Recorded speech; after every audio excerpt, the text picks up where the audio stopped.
Masih dalam budaya dan kognisi, pembahasan kedua setelah intelijensi, kita akan beralih ke persepsi. Budaya dan persepsi. Nah, banyak penelitian yang melihat keterkaitan persepsi manusia, terutama jika kita hubungkan dengan budaya. Nah, tapi rata-rata penelitian itu kemudian kebanyakan pengaruh budaya dan persepsi itu didatangkan dari penelitian-penelitian persepsi yang bersifat visual. Persepsi-persepsi yang bersifat visual misalnya seperti contoh di sini itu ada ilusi Ponzo, ada ilusi Muller-Lyer. Nah, ilusi Ponzo sendiri di mana garis datar yang pertama, yang bagian atas itu sendiri itu akan terlihat lebih panjang dibandingkan garis datar di bawahnya tuh, padahal sama panjang. Nah, itu bagaimana persepsi visual memainkan proses mental manusia ya, seperti itu. Nah, kemudian ilusi Muller-Lyer sama halnya dengan ilusi Ponzo tadi, di mana kedua garis datar itu sebenarnya sama panjang, hanya saja dibuat seolah-olah yang di bawah itu jauh lebih panjang daripada yang di atas. Nah, kaitannya budaya dan persepsi di sini kita bisa lihat salah satu contohnya di penelitiannya Hudson. Nama penelitiannya Hudson Depth Perception. Nah, di sini yang diukur Hudson itu orang Afrika atau masyarakat Buntu migrasi yang berbaur dengan masyarakat Eropa, mengenyam pendidikan di Eropa,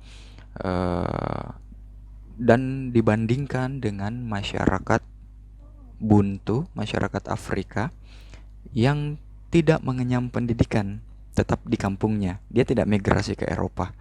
Nah, hasilnya bahwa orang Afrika atau masyarakat Buntu yang mengenyam pendidikan di Eropa itu melihat sesuatu seperti cara orang Eropa melihat.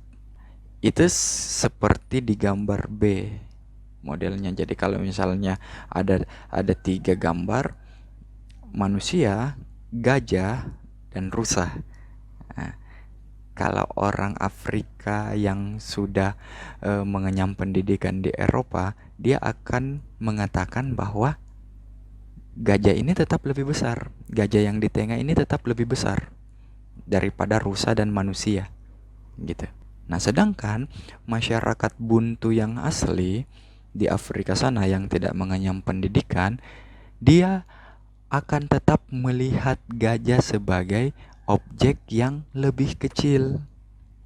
Kira-kira gambarnya seperti gambar A. Nah, jadi ketika disandingkan 3 gambar itu, tetap gajah yang paling kecil. Dia mempersepsikan gambar itu sesuai dengan gambarnya. Gajahnya kecil. Nah, seperti itu. Nah, di sini persepsi kemudian yang mempengaruhi itu selain budaya juga ada tingkat pendidikan. Di situ kan berpengaruh. Tadi masyarakat Buntu yang tidak sekolah dan masyarakat Buntu yang sekolah. Kemudian sukunya juga mempengaruhi, hingga dalam persepsi itu motivasi dalam melihat beberapa jenis objek itu sangat mempengaruhi persepsi kita. Ada orang yang melihat objek itu hanya setengah karena mungkin malas untuk memperhatikan. Makanya yang ditangkap dari objek itu cuma setengah juga. Tuh. Ada orang yang memperhatikan secara detail karena memang ingin tahu gitu. Itu akan berbeda hasilnya dengan orang yang memperhatikan setengah-setengah. Nah, seperti itu.